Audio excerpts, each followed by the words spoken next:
एक बड़े चेहरे को लेकर अचानक ऐसी खबर सामने आई है जिसने हर किसी को हैरान कर दिया है। सोशल मीडिया पर एक छोटा सा बदलाव देखते ही इस्तीफे की चर्चाएं आगे आग की तरह फैल गई। कुछ ही देर में सियासी गलियारों में इसकी हलचल मच गई, लेकिन फिर खुद शहजाद पूनावाला सामने आए और पूरे मामले की सच्चाई बताई। आखिर उनके साथ ऐसा क्या हुआ, इस्तीफे की चर्चा क्यों शुरू हो गई है और क्या है इसकी पूरी कहानी, जानिए इस रिपोर्ट में। नमस्कार, एक न्यूज़ 24 देख रहे हैं आप और मैं हूं अक्षत ब्यूटी। आपको बता दें कि बीजेपी के राष्ट्रीय प्रवक्ता शहजाद पूनावाला को लेकर गुरुवार को अचानक सोशल मीडिया पर इस्तीफे की चर्चा तेज हो गई। इसकी शुरुआत तब हुई जब लोगों ने उनके एक्स यानी कि ट्विटर प्रोफाइल में बदलाव देखा। प्रोफाइल से बीजेपी का जिक्र हटते ही कई यूजर्स ने दावा करना शुरू कर दिया कि उन्होंने पार्टी छोड़ दी है क्या। देखते ही देखते यह खबर सोशल मीडिया पर वायरल हो गई है और राजनीतिक हलकों में भी इसकी चर्चाएं काफी तेज हो गई है, शुरू हो चुकी है। हालांकि मामला तुल पकड़ने के बाद शहजाद पूनावाला ने खुद सामने आकर इन अटकलों पर विराम लगाने की कोशिश की। उन्होंने साफ किया है कि सोशल मीडिया पर फैलाई जा रही बातें पूरी तरह से सही नहीं होती। उन्होंने कहा कि केवल एक्स प्रोफाइल में बदलाव के आधार पर किसी भी तरह का निष्कर्ष निकालना ठीक नहीं है। साथ ही उन्होंने लोगों से अफवाहों पर भरोसा न करने की अपील की है।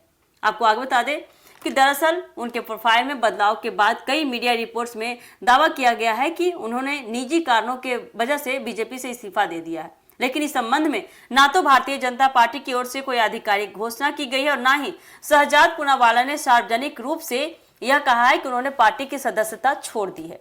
ऐसे में फिलहाल इस्तीफे की चर्चा केवल अटकलों तक ही सीमित है, ऐसा सूत्रों के हवाले से निकल कर आ रहा है। अगर शहजाद पूनावाला के राजनीतिक सफर की बात करें तो उन्होंने अपने कैरियर की शुरुआत कांग्रेस से की थी। वर्ष 2017 में कांग्रेस अध्यक्ष पद के चुनाव के दौरान उन्होंने पार्टी की आंतरिक लोकतांत्रिक व्यवस्था पर सवाल उठाए थे।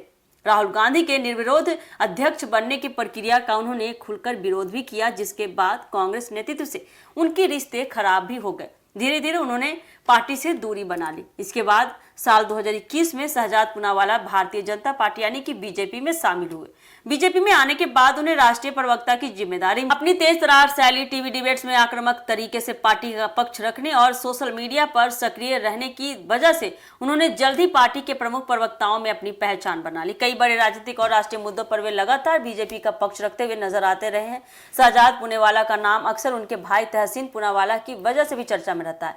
दोनों की राजनीतिक विचारधारा अलग अलग है और कई बार दोनों सार्वजनिक रूप से एक दूसरे के विचारों का विरोध भी कर चुके हैं। फिलहाल शहजाद पूनावाला के इस्तीफे को लेकर सोशल मीडिया पर भले ही चर्चाएं तेज हो चुकी है, लेकिन जब तक बीजेपी या खुद शहजाद पूनावाला की ओर से कोई आधिकारिक घोषणा नहीं की जाती है इसके बारे में कि हाँ क्या हुआ है, क्या सच है, क्या झूठ है, तब तक इसे पुष्टि की गई खबर नहीं माना जा सकता। इसलिए इस पूरे मामले में आधिकारिक बयान का इंतजार करना ही सबसे उचित होगा। ऐसा सूत्रों के हवाले से निकल कर आ रहा है कि शहजाद पूनावाला ने बीजेपी से इस्तीफा दे दिया, लेकिन ऐसा आधिकारिक पुष्टि नहीं आया दोनों की तरफ से, ना बीजेपी की तरफ से और ना शहजाद पूनावाला की तरफ से।